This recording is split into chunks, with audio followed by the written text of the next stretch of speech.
If you're here to gain knowledge quickly, thoroughly, and with just enough surprising context to make you the smartest person in the room, then you are exactly where you need to be.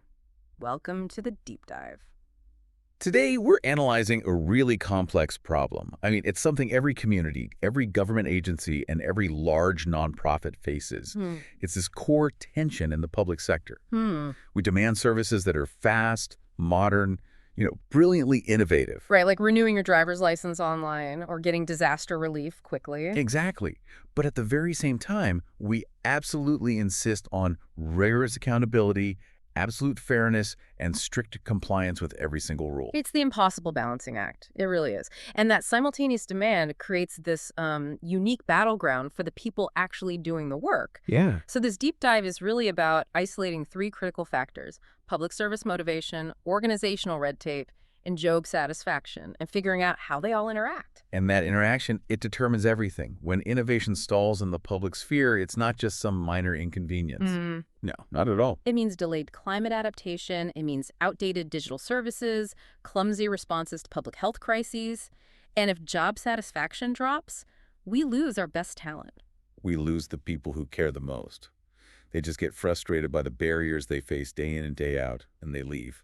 So our mission today is to take the sources you shared with us and really synthesize how this trio either creates these amazing, high-performing organizations or it just drains them until progress is impossible. That's the goal. Okay, let's unpack that core energy source first. The sources call it public service motivation, or PSM.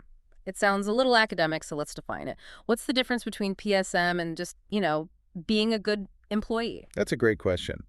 PSM is really the intrinsic fuel that powers public service. It's defined as an individual's orientation towards serving the public interest. So it's more than a steady paycheck. Much more. It's characterized by an attraction to policymaking, a really deeply felt commitment to civic duty, compassion, and even a willingness for self-sacrifice. That's why that foundational definition from Perry and Wise is still so critical today. So if profit is the engine of the private sector, PSM is kind of the organizational battery of the public sector. Precisely. High PSM drives employees to persist through these really frustrating challenges that, a profit-driven employee might just abandon. They'll problem solve because it benefits people, not because there's a massive bonus at the end. Okay, but here's where it gets really interesting, based on the research. If this motivation is so powerful, why isn't the public sector just constantly buzzing with energy and innovation? And that is the crucial nugget of insight you have to take away from this. PSM alone is insufficient. We only see the positive effects of this motivation on performance when the organization actively supports employee autonomy and, crucially, reduces those obstructive barriers. So you can hire motivated people, but if you immediately handcuff them with pointless procedures... that battery runs flat, incredibly fast. Which brings us directly to the handcuffs. Red tape.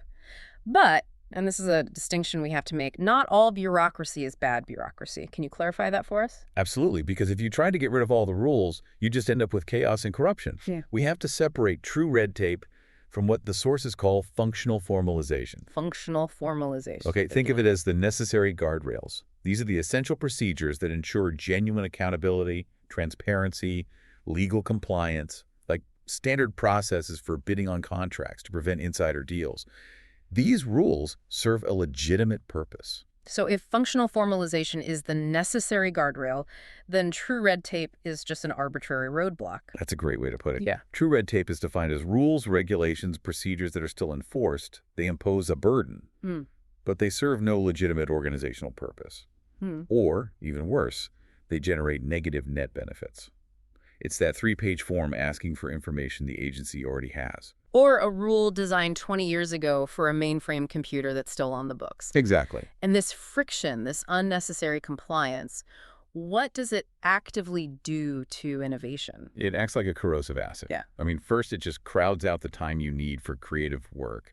Second, it breeds risk aversion. Right. Public servants facing pointless rules learn really fast that it's safer to do things the slow, mandated way than to try an innovative path that might technically violate some outdated procedure. It signals that compliance matters more than outcomes. Yes.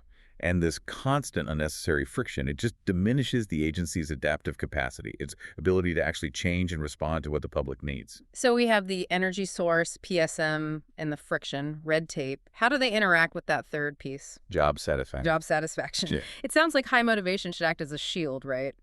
Buffering the employee against the bureaucracy. And it can, initially. High PSM does provide some resilience.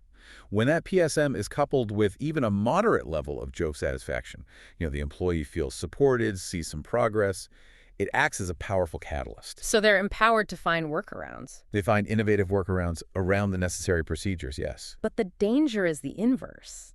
If the organizational structure, riddled with this procedural burden, just systematically erodes that job satisfaction. Then you lose your capacity to innovate entirely. That's right. The most mission-driven staff, they eventually face burnout. They disengage or they just quit. Yeah. The bureaucracy, when it's left unchecked, it systematically attacks the very motivation that could have fixed it. Let's try to quantify this a bit. When we look at measurable organizational outcomes, what actually changes when red tape starts winning this war against PSM? The sources show a really clear pattern. Agencies with high PSM, they often start with superior performance, shorter processing times, higher citizen satisfaction. But that benefit just diminishes rapidly as red tape increases. It's like a sports car with the brakes on. Exactly. Great engine. But you're still going slow. And the cost of keeping those brakes on is immense. Okay, so what does that cost? Well, the cost of inaction is both organizational and human. Organizationally, it's pretty straightforward. Declining job satisfaction links directly to more absenteeism and, crucially, higher turnover. And we're not just talking about average turnover, right? Now, the research shows this turnover is concentrated among the high performers, the ones with the strongest PSM. So the organization is hemorrhaging the very people it needs to drive any kind of improvement. Exactly. And what's left is a workforce that shows reduced discretionary effort. They stop doing anything beyond what's explicitly required. And innovation requires that extra effort. Innovation is all discretionary effort. It's that 10% extra to test a new idea or write a proposal. When that vanishes, you see the financial implications. Duplicative approvals, inefficient workflows, and just wasted resources on compliance that generates no public value. This is money that could literally be funding the mission. That's the macro picture. Let's shift to the psychological toll, because this is where the human cost becomes just so stark. If you enter public service driven by compassion, that collision between high PSM and red tape has to be devastating. It creates a very specific type of distress. It's often described as cynicism or even moral injury. The individual is motivated to serve, but the organization prevents them from doing so effectively. They're constantly facing this cognitive dissonance. Wanting to help, but being procedurally barred from helping. Yes, in a timely or effective way. And this has to be amplified for frontline workers, right? The ones who are directly facing the people the system is failing. Let's use that example from the research to illustrate this. Yeah, that's a powerful one. Imagine a child welfare worker, highly motivated to protect children, who finds a safe, supportive foster placement for a child in immediate danger. Okay. But the placement is delayed for 3 weeks because some totally irrelevant internal form needs triplicate signatures, or the approval process is tied to an outdated funding cycle. So that worker knows the system is designed to protect children, but they are watching firsthand how the procedures are actively harming a child by creating delay and uncertainty. Precisely. They see that gap between the organizational mission, the whole reason they showed up to work, and the organizational reality every single day. And that constant exposure to institutional failure, it just erodes their belief in the system and, of course, their job satisfaction. So job satisfaction becomes a key variable here. It becomes the critical mediating force. Employees who manage to maintain satisfaction, maybe through a supportive boss or strong team cohesion, they can sustain that PSM and high performance. But once that satisfaction plummets, it's not just apathy. It's a deep professional disillusionment that depletes even the strongest initial commitment. Okay, so we've established the problem. Motivated people are being burned out by unnecessary friction.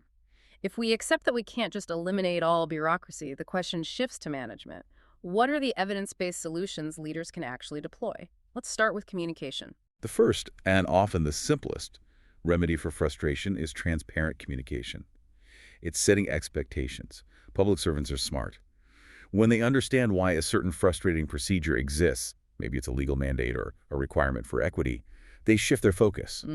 They're far more likely to find creative solutions within those constraints rather than just seeing the rule as some arbitrary obstacle. So leaders need to be candid. They have to acknowledge the pointless procedures, but also explain the political or legal realities behind them. It shows respect for the employee's intelligence. And you can formalize that transparency. A great specific example from the research is implementing quarterly red tape reduction workshops. Okay, what are those? They're structured sessions where the regional teams, the people dealing with the rules every day, sit down with the central policy staff, and they collaboratively identify and work to eliminate or streamline unnecessary approval steps. It turns compliance from a barrier into a shared project. Now, what about procedural justice? It seems like beyond what the rules are, how they're applied matters immensely. It matters just as much as the outcome itself. Research shows that employees maintain far higher satisfaction when they perceive decision-making processes as fair. And fair means what, exactly? It means voice, consistency, bias suppression, and a clear explanation. If you have to deny an employee the chance to try a pilot program, they'll accept that no much more easily if the process felt fair. So what does that look like in practice? It means participatory rulemaking. It means including frontline staff on implementation teams. A strong example is municipal governments setting up innovation review boards with both executives and frontline staff. These boards evaluate requests for procedural exceptions to support innovation, but they use transparent criteria like potential public benefit and a risk mitigation plan. It signals support without abandoning accountability. Okay, moving to the capability gap. We have motivated employees, but they often lack the skill set, design thinking, rapid prototyping to actually implement innovative solutions within public service constraints. Motivation isn't enough. They need tools. That's the solution. A dual investment in structured development and protected time. You have to protect time for exploration, maybe 10–15% of their work hours, and provide tailored training. It can't be some off-the-shelf corporate training. Right. It needs to be human-centered design adapted for the realities of budget cycles and legal constraints. So this moves innovation from just being an aspiration to being a structured skill. Exactly. Creating intensive innovation programs, maybe week-long offsites, where cross-agency teams tackle real shared challenges, is incredibly effective. They build confidence, they generate tangible improvements, and critically, they build those cross-agency networks that are essential for long-term change. Let's tackle the fundamental problem of governance. The traditional top-down hierarchy just seems fundamentally incompatible with innovation that needs speed and flexibility. You need hybrid governance models. Yeah. This means structural innovations like two-speed governance architectures. Two-speed governance. Yeah. In this model, you maintain strong, robust controls for core operations, the things that absolutely cannot fail, like payroll. But you have different, lighter approval processes for exploratory innovation, focused on rapid learning. Wait, I can hear a skeptical listener right now. Wouldn't that two-speed governance just create an easy way for people to ignore the rules they don't like? That's the challenge, and it's why the accountability structures have to be transparent. The key is establishing innovation sandboxes with pre-approved risk parameters. You clearly define what can be tested, the maximum financial exposure, and the metrics for success before the experiment even starts. So it allows for rapid experimentation without all the cumbersome approvals for every little test. Exactly. Think of large healthcare systems. They set up innovation hubs and regional networks, empowering those hubs to facilitate local adoption of new practices. They don't need central approval for every single adaptation across 50 different facilities. That's distributed authority in action. Okay, our final point on solutions has to be recognition. So many agencies reward strict compliance with actual career consequences, but they only offer, rhetorical praise for innovators. The incentives are totally misaligned. The change has to be systemic. Recognition systems need to honor multiple forms of contribution, and specifically, they have to celebrate intelligent failures that generate learning. That's critical for psychological safety. Paramount. The best systems, like Interministerial Public Innovator Awards nominated by peers, specifically recognize teams whose experiments failed but provided valuable, documented insights. That reinforces the value of smart risk-taking. We've talked about fixes and structural tweaks. Let's shift to the long game.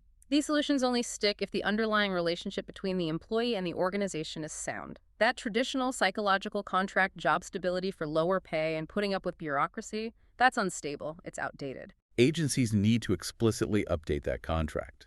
Forward-looking organizations are positioning themselves not as static employers, but as platforms for professional growth and meaningful problem solving. So it's a reframing of the relationship. It's a mutual investment model. The organization invests in learning and development, and in return, employees bring fresh perspectives and actively challenge inefficient practices. And sustainable innovation, it requires distributed leadership, empowerment at all levels, but especially in that middle management layer, which so often faces the most resistance. Those middle managers need three things from the executive level: protected time, protected resources, and visible political backing. If a manager tries an innovative process and gets pushback, they have to know the executive office will support them. And leaders have to continuously reinforce purpose.